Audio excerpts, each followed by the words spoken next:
¿Sabías que bajo los campos de Enequén de Yucatán existen más de 300 fosas comunes con restos de niños mayas que nunca fueron registrados? En 1908, cuando el Enequén yucateco controlaba el 90% del mercado mundial de cuerdas, las 50 familias más ricas de Mérida ocultaban un secreto tan oscuro que cuando finalmente salió a la luz, provocó la intervención directa del gobierno de Estados Unidos. Esta es la historia de cómo 15,000 niños desaparecieron en las haciendas del Oro Verde y por qué sus fantasmas todavía vagan entre las pencas de Enequén.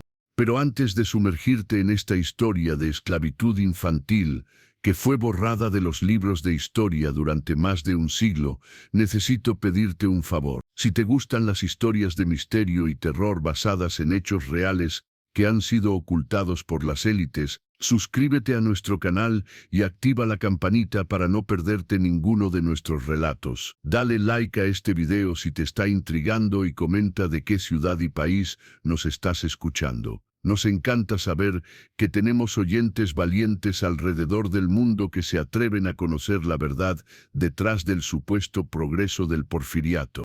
Ahora sí, te contaré la historia completa de los niños perdidos de las haciendas enequeneras de Yucatán, un genocidio infantil disfrazado de progreso económico que convirtió a la península en el infierno verde de México.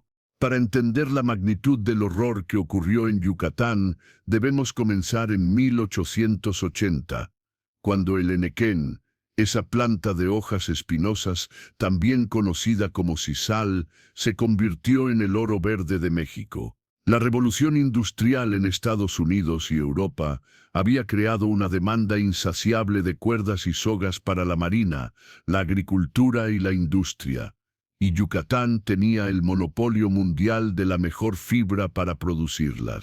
En cuestión de 2 décadas, un pequeño grupo de familias yucatecas acumuló fortunas que rivalizaban con los magnates del petróleo y el acero estadounidenses. Los Molina, los Peón, los Cantón, los Escalante, los Ancona, estos apellidos se convirtieron en sinónimo de poder absoluto en la península. Construyeron palacios en el Paseo de Montejo de Mérida que imitaban los castillos franceses, importaron mármol de Carrara, cristalería de Bohemia y enviaban a sus hijos a educarse en París. Pero esta riqueza obscena tenía un precio que se pagaba con sangre infantil maya. Las haciendas enequeneras no eran simples plantaciones agrícolas. Eran estados feudales autónomos donde los hacendados ejercían poder de vida y muerte sobre miles de trabajadores mayas. Oficialmente, la esclavitud había sido abolida en México desde 1829, pero en Yucatán se había perfeccionado un sistema que era esclavitud, en todo menos en nombre, el peonaje por deuda. El sistema funcionaba con una simplicidad diabólica. Los mayas eran obligados a comprar todo lo que necesitaban: comida, ropa, medicinas, en la tienda de raya de la hacienda, a precios inflados que garantizaban que nunca pudieran pagar sus deudas. Estas deudas eran hereditarias. Cuando un trabajador moría, sus hijos heredaban la deuda y la obligación de trabajar para pagarla. Así, generación tras generación quedaba atrapada en un ciclo interminable de servidumbre. Pero los niños no solo heredaban las deudas. Desde los 5 años eran puestos a trabajar en los campos de Enequén. Y aquí es donde la historia se vuelve verdaderamente infernal. El enequén es una planta traicionera. Sus hojas tienen espinas afiladas como navajas que desgarran la piel al menor contacto. El trabajo de cortar las pencas, transportarlas y procesarlas para extraer la fibra requería manos pequeñas y ágiles que pudieran moverse entre las plantas sin dañarlas. Los niños eran perfectos para este trabajo, o al menos eso decían los hacendados, para justificar lo injustificable. Un niño trabajador de Enequén en 1908 comenzaba su día a las 4 de la madrugada, sin desayuno, porque la comida se ganaba trabajando, no se regalaba.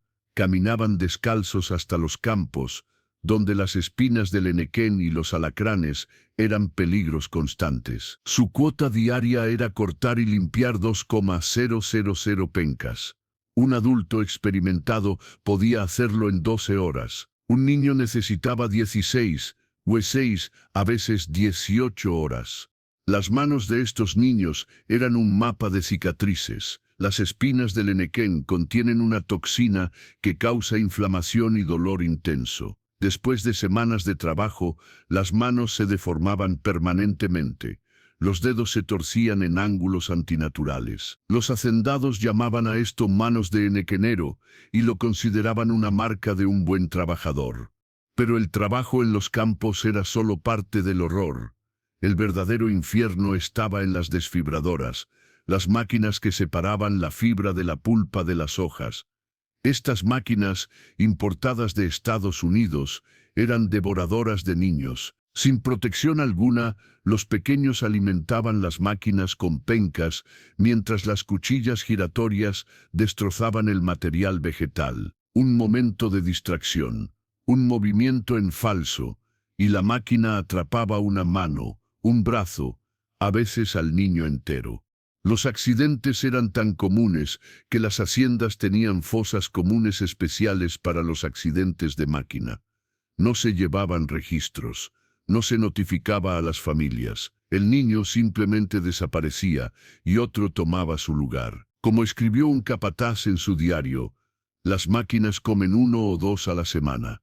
Es el costo del progreso. Pero en 1908, el sistema de esclavitud infantil en Yucatán alcanzó nuevas profundidades de crueldad con la llegada de los niños yaquis de Sonora. Los yaquis habían resistido el despojo de sus tierras en el norte de México. Como castigo, Porfirio Díaz ordenó su deportación masiva a Yucatán. Familias enteras fueron separadas, los adultos enviados a diferentes haciendas, y los niños, considerados más maleables, fueron vendidos específicamente a las haciendas henequeneras. El 14 de marzo de 1908, el primer gran cargamento de niños yaquis llegó al puerto de Progreso. Eran 500 niños de entre 5 y 14 años, arrancados de sus familias en Sonora, transportados en vagones de ganado hasta Veracruz, y luego embarcados hacia Yucatán en las bodegas de un vapor donde normalmente se transportaba henequén. Don Avelino Montes, hacendado de San José Chuncanán y uno de los principales compradores, escribió en una carta a su socio en Nueva York: los yaquis llegaron en condición deplorable pero servible. Los pequeños son especialmente útiles, sus manos son perfectas para el trabajo fino. Compré 30 a 65 pesos cada uno. Espero recuperar la inversión en 6 meses. Lo que don Avelino no mencionó en su carta era que esperaba recuperar la inversión en 6 meses, porque ese era el tiempo promedio que un niño yaqui sobrevivía en su hacienda. Los niños yaquis enfrentaban un horror adicional. No hablaban maya ni español, no podían comunicarse con los otros trabajadores ni entender las órdenes. Los castigos por no comprender eran brutales. Látigos mojados en salmuera que dejaban cicatrices permanentes. Encierro en las cajas de castigo. Cajones de madera bajo el sol, donde los niños podían morir de insolación. O el más temido, ser enterrados hasta el cuello cerca de hormigueros cubiertos de miel. María Bacasegua, una niña yaqui de 8 años que sobrevivió, y años después dictó sus memorias, describió su llegada a la hacienda Ixcumpich.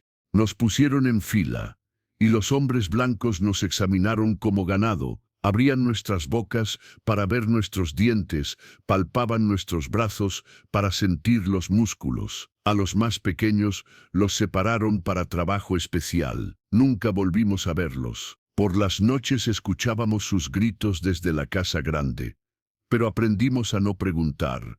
El trabajo especial al que se refería María era otro de los secretos oscuros de las haciendas. Los niños más pequeños o más débiles para el trabajo de campo eran utilizados como sirvientes personales en las casas principales. Pero el servicio incluía abusos que trascienden lo que cualquier mente sana puede concebir. Los testimonios de estos sobrevivientes fueron considerados tan perturbadores que permanecieron sellados en los archivos judiciales hasta 2019.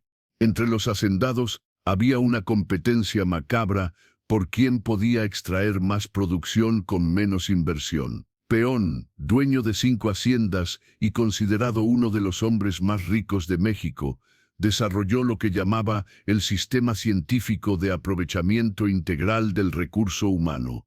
Su sistema clasificaba a los niños trabajadores en categorías según su esperanza de vida productiva. Los clase A eran niños fuertes de 10, 14 años que podían durar 2 de marzo años. Los clase B eran niños de 7 de septiembre años, útiles por 1 de febrero años. Los clase C eran los menores de 7 años o los enfermos, considerados material de desgaste rápido, útiles por 6 meses máximo. Cada categoría recibía raciones de comida proporcionales a su clasificación. Los clase A recibían frijoles y tortillas una vez al día. Los clase B, solo pozole aguado. Los clase C, los desperdicios de la cocina de la casa grande. La lógica era simple y monstruosa. No tenía sentido desperdiciar comida en quien no duraría lo suficiente para ser rentable.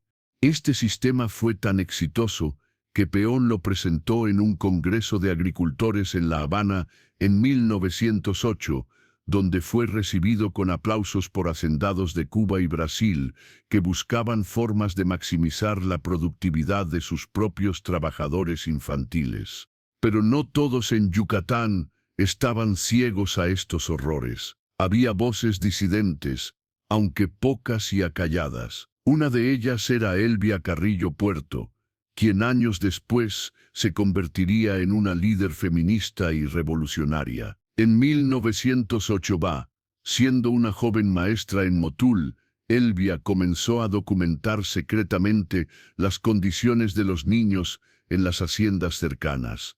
En su diario descubierto y publicado póstumamente, escribió: «Hoy visité la hacienda Cancapchen, fingiendo buscar trabajo como institutriz. Lo que vi supera cualquier descripción del infierno de Dante. Niños que parecen ancianos, con espaldas encorvadas y manos deformadas. Niños que han olvidado sus nombres porque aquí solo son números. Niños que no lloran porque las lágrimas se castigan con látigo. Conté 200 pequeños trabajando. El capataz me dijo con orgullo que solo pierden 1 o 2 por semana. Como si hablara de herramientas rotas, no de vidas humanas».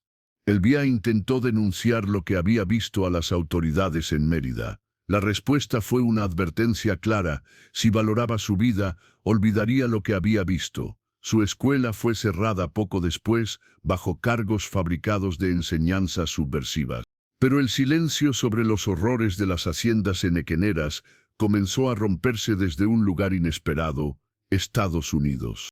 John Kenneth Turner, un periodista socialista estadounidense, había escuchado rumores sobre las condiciones en Yucatán. En 1908, decidió investigar por sí mismo. Haciéndose pasar por un inversionista interesado en el negocio del Enequén, Turner logró acceso a varias haciendas. Lo que vio y fotografió cambiaría el curso de la historia. Turner no solo documentó el trabajo infantil, sino que descubrió algo aún más siniestro: un comercio organizado de niños. Las haciendas no solo explotaban a los hijos de sus trabajadores, compraban niños. Había intermediarios llamados enganchadores que recorrían las comunidades indígenas más pobres de Chiapas, Tabasco y Veracruz, comprando o robando niños para venderlos en Yucatán. El precio estándar era 400 pesos por un lote de 10 niños en condición trabajable. Los enganchadores garantizaban reemplazos gratuitos si algún niño moría en los primeros 3 meses. Era un comercio tan organizado que había contratos estándar, rutas establecidas y hasta un sistema de crédito para hacendados que compraban al mayoreo. Turner fotografió uno de estos contratos, firmado entre el hacendado Arcadio Escoffier y el enganchador Jacinto Martínez. El documento, con lenguaje legal impecable, detallaba la compra de 30 unidades de trabajo juvenil de origen indígena, edades aproximadas 6 de diciembre años, para labores agrícolas. El precio total, 1,20 pesos, pagaderos en 3 mensualidades. Pero Turner descubrió algo más en sus investigaciones: las fosas comunes. Guiado por un trabajador maya que arriesgó su vida para mostrarle la verdad, Turner fue llevado de noche a un área remota de la hacienda San Antonio, Texas. Allí, oculto entre los enequenales, había un campo de muerte. Cientos de pequeños montículos, algunos tan frescos que la tierra aún estaba suelta. No hay cruces ni marcas, le explicó su guía en maya mientras Turner traducía laboriosamente. Los niños no tienen nombres aquí. Cuando mueren, los entierran de noche, a veces varios en el mismo hoyo. Los hacendados dicen que es más eficiente así. Turner excavó cuidadosamente uno de los montículos más recientes. Los restos que encontró lo perseguirían por el resto de su vida: 3 pequeños esqueletos, abrazados entre sí, enterrados con la ropa de trabajo todavía puesta. Por el tamaño, no podían tener más de 7 u 8 años. Las fotografías que Turner tomó esa noche, reveladas semanas después en un cuarto oscuro en Ciudad de México, mostraban una realidad tan brutal que varios periódicos estadounidenses inicialmente se negaron a publicarlas, temiendo que fueran demasiado perturbadoras para sus lectores. Pero Turner no solo recopiló evidencia visual, también recogió testimonios. Uno de los más impactantes fue el de Santiago Pech, un niño maya de 11 años que había sobrevivido 5 años en las haciendas. Empecé a trabajar cuando tenía 6 años. Mi mamá murió de la fiebre y papá me vendió a la hacienda para pagar la medicina que no la salvó. He visto morir a tantos niños que perdí la cuenta. Mi amigo Juan se cayó en la desfibradora. La máquina lo jaló completo. Solo encontramos un zapato. Mi hermana Rosa murió de hambre. Tenía 5 años. La enterré yo mismo porque nadie más quiso tocarla. Estaba tan flaca que no pesaba nada. Turner también documentó las enfermedades que diezmaban a los niños trabajadores. Sin atención médica, sin condiciones sanitarias básicas, las haciendas eran caldo de cultivo para epidemias. La tuberculosis, el tifus, la disentería mataban a cientos, pero la enfermedad más común era lo que los mayas llamaban susto blanco, lo que hoy reconoceríamos como trauma psicológico severo. Los niños dejaban de hablar, de comer, de responder a estímulos. Se sentaban inmóviles, mirando al vacío, hasta que simplemente morían. Los hacendados lo consideraban una forma de pereza terminal y castigaban a otros niños para que no fingieran estar enfermos de susto blanco. En septiembre de 1908, Turner presenció un evento que epitomaba la deshumanización total de los niños trabajadores, la feria de reemplazo en la hacienda Chunchucmil. Una vez al año, los hacendados de la región se reunían para intercambiar trabajadores infantiles. Como una feria de ganado, los niños eran exhibidos, evaluados e intercambiados. Un niño diestro con las máquinas podía valer 2 o 3 niños de campo. Una niña que supiera coser podía intercambiarse por un niño fuerte. Turner describió la escena. Vi a cientos de niños, algunos tan pequeños que apenas podían caminar, siendo empujados de un grupo a otro mientras los hacendados negociaban. Una niña, que no tendría más de 8 años, fue separada de su hermano menor. Ambos gritaban y se aferraban el uno al otro. Un capataz los separó con un látigo. El niño fue arrastrado hacia un carretón, mientras la niña era llevada en dirección opuesta. Sus gritos resonaron durante horas, pero nadie pareció notarlo. Para los presentes, era solo ruido de fondo en una transacción comercial. Pero había un aspecto aún más oscuro en el sistema enequenero que Turner descubrió casi por accidente. Mientras revisaba los libros de contabilidad de la hacienda Yaxcopoil, notó entradas extrañas. Junto a las exportaciones regulares de Enequén a Nueva Orleans y Liverpool, había envíos marcados como material biológico especial a direcciones en Baltimore, Berlín y París.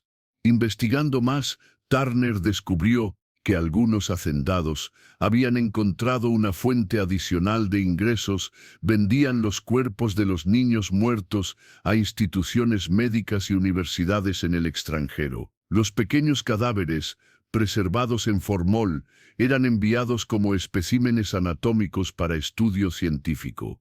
Un recibo que Turner fotografió mostraba la venta de 12 especímenes pediátricos de origen maya, edades 4 de octubre años. Causa de muerte, Berrios, a la Universidad Johns Hopkins, por $500 estadounidenses. El hacendado Olegario Molina Jr. había convertido hasta la muerte de los niños en un negocio lucrativo. Este descubrimiento fue demasiado hasta para Turner, un hombre que había visto mucho en su carrera como periodista. En su diario personal, escribió: «He documentado guerras, he visto masacres, he presenciado injusticias que desafían la comprensión, pero esto es diferente. Esto es la sistematización del mal, la industrialización del sufrimiento infantil. Estos hombres no son solo crueles, son máquinas de crueldad. Han perfeccionado el arte de extraer valor de cada gramo de sufrimiento humano». En octubre de 1908, Turner tuvo que huir precipitadamente de Yucatán. Su identidad real había sido descubierta y había una orden de arresto en su contra por espionaje y sedición. Pero antes de partir, hizo algo que cambiaría el destino de miles de niños. Envió copias de sus fotografías y documentos a contactos en periódicos de Estados Unidos, Inglaterra y Francia. Mientras Turner huía hacia Veracruz, en Yucatán se desataba una cacería. Los hacendados, alertados de que su secreto podría ser expuesto, iniciaron una operación de encubrimiento masiva. Las fosas comunes fueron cubiertas con cal viva para acelerar la descomposición. Los documentos comprometedores fueron quemados, y los niños, especialmente aquellos que habían hablado con Turner o mostraban señales de rebeldía, comenzaron a desaparecer. La noche del 15 de noviembre de 1908 ocurrió lo que los sobrevivientes llamarían después la noche de los niños silenciosos. En al menos 20 haciendas simultáneamente, cientos de niños trabajadores fueron reunidos con el pretexto de una redistribución de labores. Nunca se les volvió a ver. Los testimonios fragmentarios sugieren que fueron llevados a áreas remotas de la selva y ejecutados en masa. Otros hablan de barcos que zarparon de puertos clandestinos esa noche, llevando cargamentos humanos hacia Cuba o más allá. Algunos susurran sobre rituales extraños, sobre hacendados que creían que la sangre de niños mayas podía curar enfermedades o prolongar la vida. Lo cierto es que cuando la Comisión Internacional de Derechos Humanos llegó a Yucatán 2 semanas después, alertada por las primeras publicaciones de Turner en la prensa estadounidense, encontraron las haciendas extrañamente vacías de niños trabajadores. Los hacendados presentaron una historia cuidadosamente preparada. Los niños habían sido reubicados en escuelas especiales para su educación. Mostraron edificios recién construidos, con pupitres vacíos y pizarrones limpios. Presentaron listas de estudiantes con nombres y edades. Pero cuando la comisión pidió ver a estos estudiantes, siempre había una excusa. Estaban de vacaciones, habían sido llevados a una excursión educativa, estaban en cuarentena por una epidemia de sarampión. El jefe de la comisión, el doctor Franz Boas de la Universidad de Colombia, no era fácil de engañar. Antropólogo de formación, había aprendido maya básico y comenzó a entrevistar secretamente a trabajadores adultos. Lo que escuchó confirmó sus peores sospechas. Una anciana maya, vendedora en el mercado de Mérida, le susurró: «Los niños se los llevó el viento negro». Una noche estaban aquí, a la mañana siguiente, nada. Mi nieto, mi pequeño José, tenía 7 años, trabajaba en la hacienda Tabi. Cuando fui a buscarlo, me dijeron que nunca había existido. Pero yo parí a su madre, yo lo vi nacer, yo lo crié hasta que se lo llevaron. ¿Cómo puede no haber existido nunca? La Comisión Internacional presionó por respuestas, pero se encontró con un muro de silencio y poder. Los hacendados controlaban no solo la economía de Yucatán, sino todo el aparato político y judicial. El gobernador Muñoz Aristegui era cuñado de uno de los principales enequeneros. El jefe de policía era empleado directo de la familia Molina. Los jueces debían sus puestos a los favores de los peón. Frustrada pero no derrotada, la comisión decidió hacer público su informe preliminar. Aunque no podían probar definitivamente el destino de los niños desaparecidos, documentaron suficientes irregularidades y evidencias circunstanciales para causar un escándalo internacional.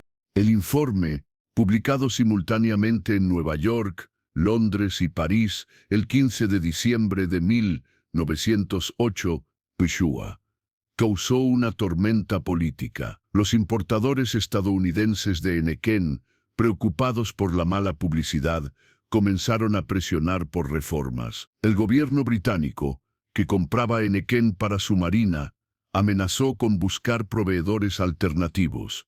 Pero fue la publicación del libro de Turner, México Bárbaro, en 1909, lo que verdaderamente expuso el horror de las haciendas enequeneras al mundo. El libro incluía las fotografías de las fosas comunes, los testimonios de los niños sobrevivientes y los documentos del comercio de niños. Fue un bestseller instantáneo y fue traducido a 15 idiomas.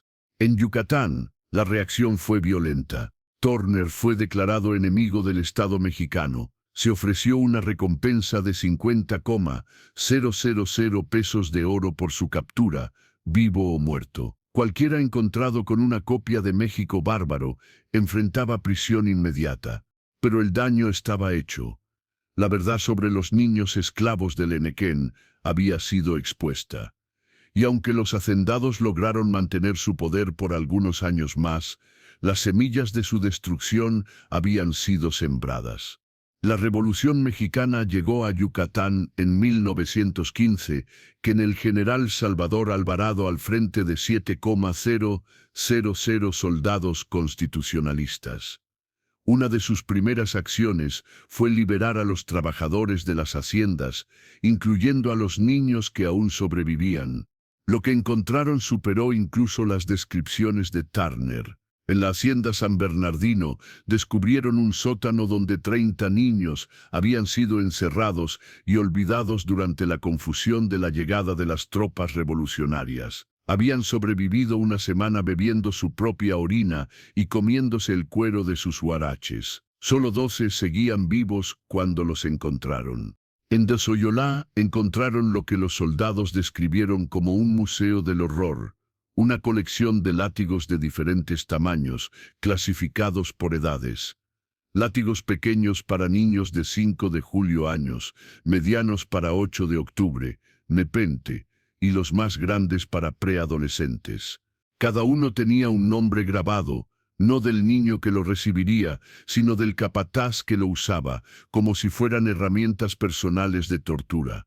El general Alvarado ordenó que cada hacienda fuera minuciosamente investigada. Los resultados fueron compilados en un informe de 500 páginas que detallaba décadas de atrocidades. Se identificaron 312 fosas comunes. Se estimó que al menos 15,000 niños habían muerto en las haciendas enequeneras entre 1880 y 1915.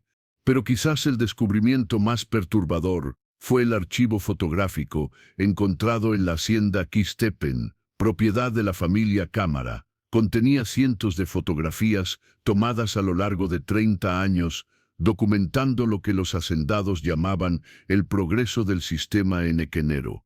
Las fotografías mostraban la evolución del horror. Las primeras, de la década de 1880, lo mostraban niños mayas trabajando, pero aún con algo de vida en sus ojos. Conforme avanzan los años, las imágenes se vuelven más oscuras. Niños cada vez más delgados, más jóvenes, más rotos. La última fotografía, fechada en 1908, mostraba una fila de pequeños esqueletos vivientes, tan demacrados que era imposible determinar su edad o incluso su género. Con la Revolución, muchos hacendados huyeron a Cuba, Estados Unidos o Europa, llevándose sus fortunas, pero algunos fueron capturados y juzgados. El juicio más notable fue el de Augusto L. Peón, el creador del sistema científico de clasificación de niños. Durante el juicio, celebrado en 1916, Peón mostró no el menor remordimiento. Argumentó que había hecho un favor a los niños mayas al darles trabajo y propósito. Cuando se le presentaron las fotografías de las fosas comunes, respondió: esos niños habrían muerto de todas formas. Desnutrición, enfermedades, la vida salvaje de sus pueblos. Al menos en mis haciendas murieron produciendo algo de valor. Contribuyeron al progreso de México. ¿No es eso mejor que morir sin sentido? Fue sentenciado a fusilamiento. Sus últimas palabras antes de la ejecución fueron: el Enequén seguirá necesitando manos pequeñas. Ya verán. Trágicamente, tenía razón en parte. Aunque la esclavitud infantil abierta terminó con la Revolución, el trabajo infantil en los campos de Enequén continuó de formas más sutiles durante décadas. Los niños ya no eran comprados y vendidos, pero la pobreza extrema los seguía empujando a los campos. En 1937, el presidente Lázaro Cárdenas realizó una reforma agraria en Yucatán, redistribuyendo las tierras de las haciendas entre los trabajadores. Pero para entonces, el mercado del Enequén había colapsado, reemplazado por fibras sintéticas. Los campos que habían sido regados con sangre infantil fueron abandonados, retomados por la selva. Hoy, muchas de las antiguas haciendas enequeneras han sido convertidas en hoteles de lujo o lugares para bodas. Los turistas se toman fotos en los mismos patios donde los niños eran azotados, duermen en las habitaciones donde los hacendados planificaban sus atrocidades, y cenan en los comedores donde se negociaba el precio de las vidas infantiles. Pocas haciendas mencionan su historia real. Una placa aquí o allá habla vagamente de los tiempos difíciles del Enequén o los trabajadores que construyeron la riqueza de Yucatán, pero los nombres de los niños, las fosas comunes, el horror sistemático, todo eso ha sido borrado, blanqueado como las paredes de cal de las haciendas. Pero la tierra recuerda. Los campesinos locales hablan de enequenales donde nadie quiere trabajar porque los niños lloran ahí por las noches. Cuentan de lugares donde nada crece, donde la tierra rechaza las semillas como si estuviera maldita. Señalan áreas donde los perros no quieren caminar y los pájaros no cantan. En 2008, en el centenario de la visita de Turner, un grupo de arqueólogos de la UNAM comenzó un proyecto para localizar y documentar las fosas comunes de las haciendas. Usando tecnología de radar de penetración terrestre, confirmaron la existencia de al menos 287 sitios de entierro masivo.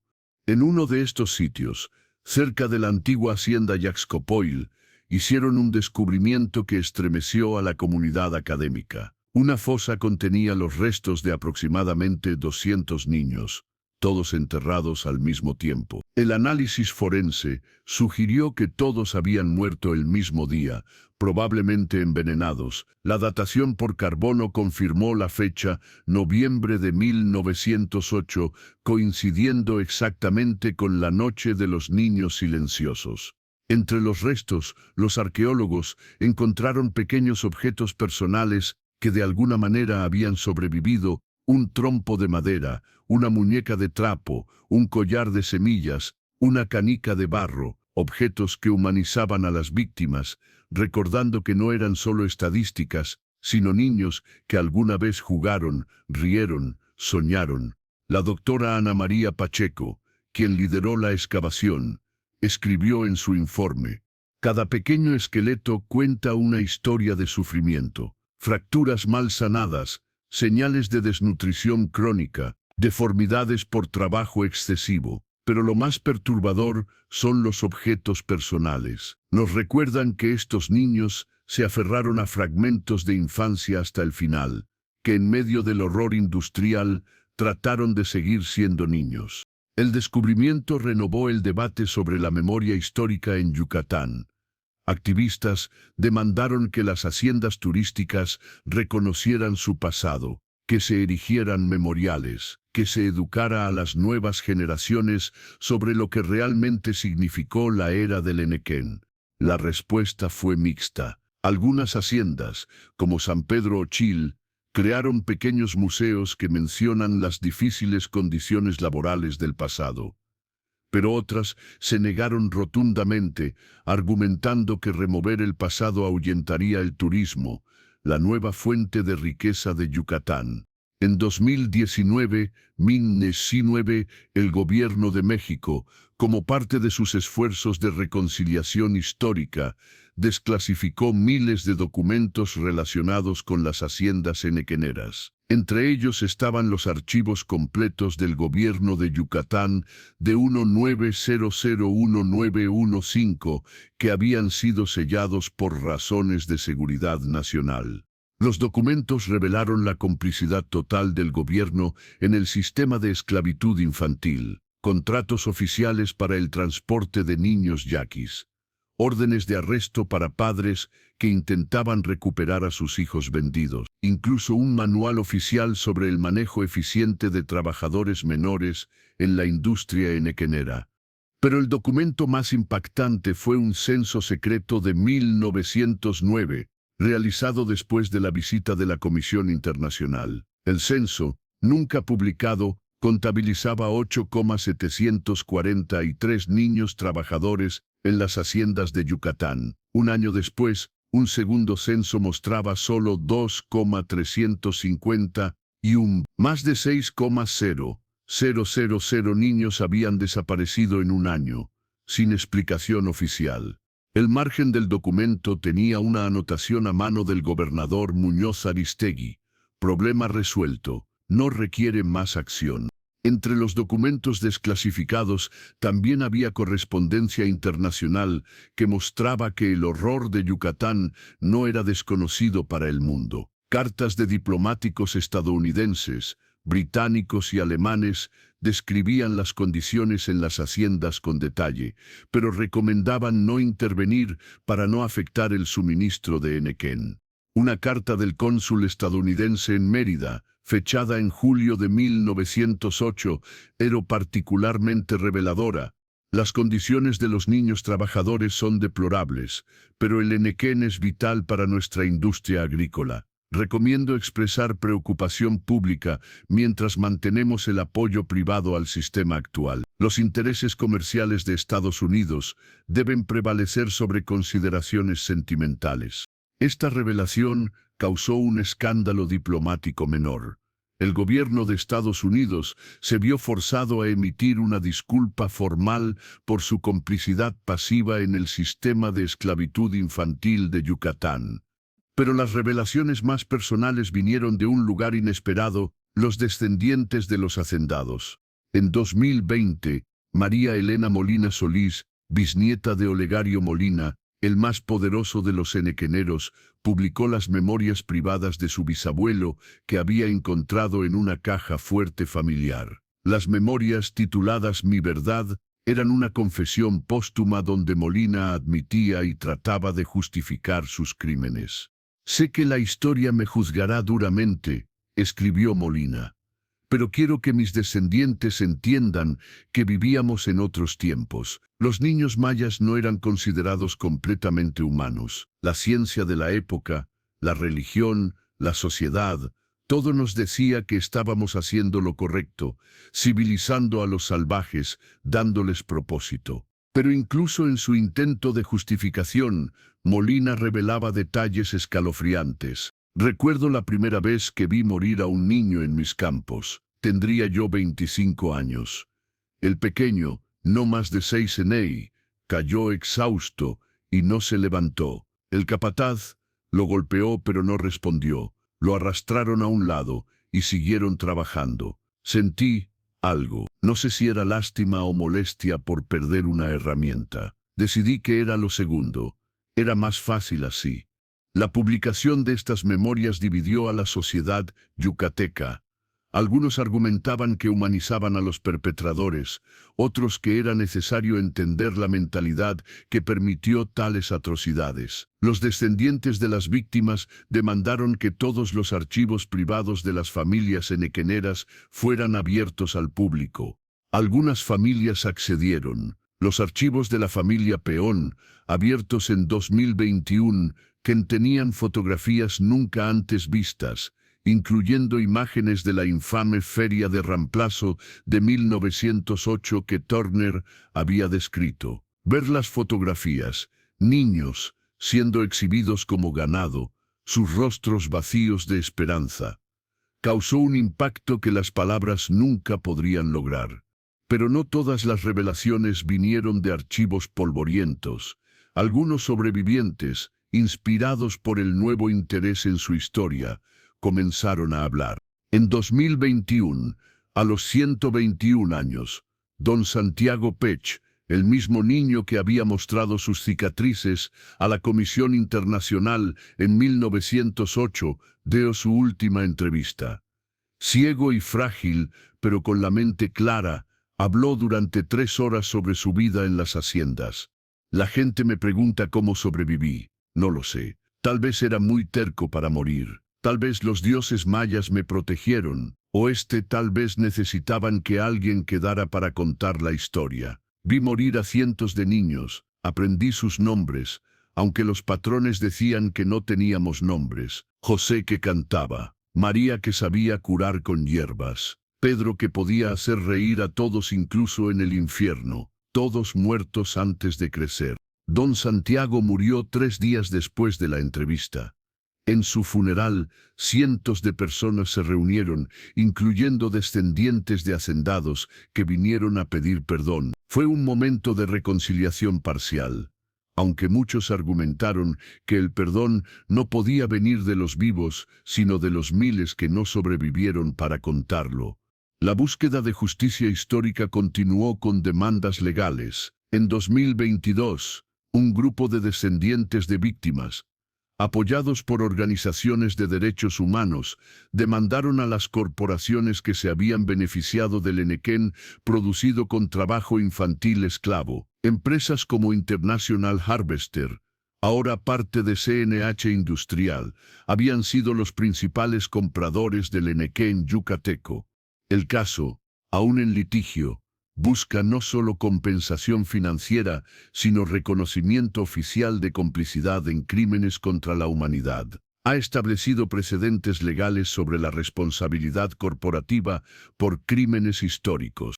Paralelamente, arqueólogos y antropólogos continúan trabajando para identificar a las víctimas. Usando análisis de ADN, han logrado conectar algunos restos con familias actuales, permitiendo por fin dar nombres y ceremonias propias a niños que murieron anónimos hace más de un siglo.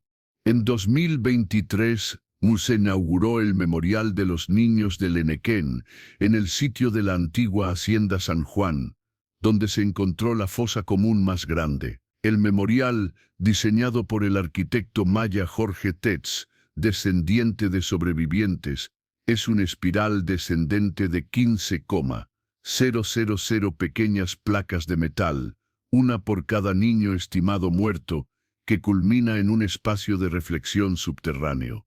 Cada placa tiene espacio para un nombre. Hasta ahora, solo 847 han sido llenadas con nombres confirmados. El resto esperan, testimonio silencioso de los anónimos, de los olvidados, de los que el sistema intentó borrar de la historia.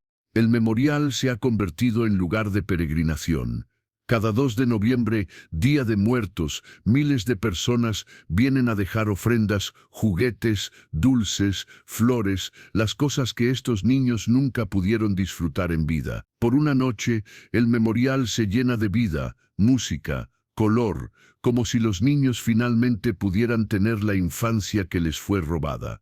Pero quizás el legado más importante de los niños del Enequén es la lección que su historia enseña sobre la capacidad humana para la crueldad sistemática y racionalizada. Como escribió la historiadora Patricia Villanueva en su libro definitivo sobre el tema, los hacendados enequeneros no eran monstruos en el sentido tradicional, eran hombres educados, cultos, que amaban a sus propios hijos, que iban a misa, que se consideraban pilares de la sociedad. Y sin embargo, fueron capaces de crear y mantener un sistema de horror inimaginable. Esto nos enseña que el mal más grande no viene de la maldad individual, sino de sistemas que deshumanizan, que convierten a personas en recursos, que priorizan la ganancia sobre la vida. La industria enequenera moderna, aunque mucho más pequeña y regulada, aún existe en Yucatán, pero ahora opera bajo estrictas leyes laborales y constante escrutinio. En una ironía histórica, algunos de los mejores pagados y más respetados trabajadores del Enequén hoy son descendientes de los niños esclavos de hace un siglo. Don Carlos Pech, nieto de Santiago Pech, y ahora líder de una cooperativa enequenera, reflexiona: mi abuelo me enseñó a no odiar la planta. El Enequén no tenía la culpa. Era solo una planta que podría haber traído prosperidad para todos. El problema fue la codicia humana, el racismo, la idea de que algunos valemos menos que otros. Ahora trabajamos el Enequén con dignidad, como siempre debió ser. Pero incluso hoy, más de un siglo después, los ecos del horror persisten. En las comunidades mayas de Yucatán, las abuelas todavía asustan a los niños traviesos con historias del tiempo del Enequén. Los trabajadores evitan ciertas áreas de las antiguas haciendas donde dicen que los niños muertos todavía lloran. Y en las noches de luna llena, algunos juran ver pequeñas figuras entre las pencas de Enequén, niños espectrales que nunca pudieron crecer, atrapados eternamente en los campos que los mataron. La ciencia dice que son leyendas, producto del trauma colectivo transmitido generacionalmente. Pero para muchos yucatecos, especialmente los descendientes de las víctimas, los fantasmas son reales. Son la memoria que se niega a ser enterrada, la justicia que todavía espera, las voces de 15,000 niños que demandan ser recordados. En 2024, el gobierno mexicano anunció un proyecto ambicioso: usar tecnología de inteligencia artificial, analizar todos los documentos, fotografías y testimonios disponibles para crear una base de datos completa de cada niño que trabajó y murió en las haciendas enequeneras. El objetivo es dar nombre, historia y dignidad a cada víctima. El proyecto, llamado Memoria Enequén, ya ha identificado a 3,000 niños por nombre completo, con fechas de nacimiento, muerte y circunstancias. Cada identificación es una pequeña victoria contra el olvido, una pequeña derrota del sistema que intentó borrarlos. Pero quizás el testimonio más poderoso viene de los propios campos de Enequén. En 2024, un botánico de la UNAM, estudiando las plantas en antiguas haciendas, hizo un descubrimiento extraordinario. Los enequenes que crecen sobre las fosas comunes tienen una composición química ligeramente diferente. Han absorbido minerales de los huesos enterrados debajo. Literalmente, los niños se han convertido en parte de las plantas que los mataron. Algunos ven esto como una maldición, la tierra que no puede olvidar su historia sangrienta. Otros lo ven como una forma de justicia poética, los niños que se han vuelto eternos, inseparables de la tierra que los vio morir. Cada fibra de Enequén de estos campos lleva en sí un fragmento de su historia, un testimonio molecular de su existencia. Hoy, cuando los turistas visitan Yucatán, admiran las hermosas haciendas, toman fotos en los campos de Enequén, compran artesanías de fibra de sisal. Pocos saben que caminan sobre el cementerio infantil más grande de América. Pocos saben que cada soga de Enequén está tejida con una historia de horror que durante más de un siglo se intentó ocultar. Los niños del Enequén no pueden ser devueltos a la vida. Sus infancias robadas no pueden ser restauradas. Sus familias destruidas no pueden ser reunidas. Pero su historia, ahora finalmente contada en su totalidad, es su venganza contra el olvido y su advertencia para el futuro. Porque mientras existan sistemas que valoren más la ganancia que la vida, mientras haya quienes vean a otros seres humanos como recursos explotables, mientras el racismo y la codicia se disfracen de progreso, el peligro de repetir estos horrores permanece. Los 15,000 niños muertos en los enequenales de Yucatán no murieron por el progreso, murieron por la codicia. No murieron por el desarrollo, murieron por el racismo. No murieron por necesidad, murieron porque un sistema los consideró desechables. ¿Qué opinas de esta historia? ¿Crees que todos los secretos de las haciendas enequeneras han sido revelados? ¿Cuántas fosas comunes más esperan bajo los campos de Yucatán? ¿Cuántos nombres más esperan ser recuperados del olvido? Si te impactó este relato, compártelo con alguien que valore la importancia de recordar las injusticias de la historia. Dale like si crees que estas lecciones del pasado siguen siendo relevantes hoy y suscríbete para más historias que revelan los horrores ocultos detrás del supuesto progreso. Porque mientras haya historias enterradas en fosas comunes, mientras haya nombres borrados de la historia, mientras haya víctimas olvidadas, habrá quienes luchen por traer la verdad a la luz. Los niños del Enequén merecen ser recordados, no como estadísticas en libros de historia, sino como los niños que fueron con nombres, con sueños, con derecho a una vida que les fue cruelmente arrebatada.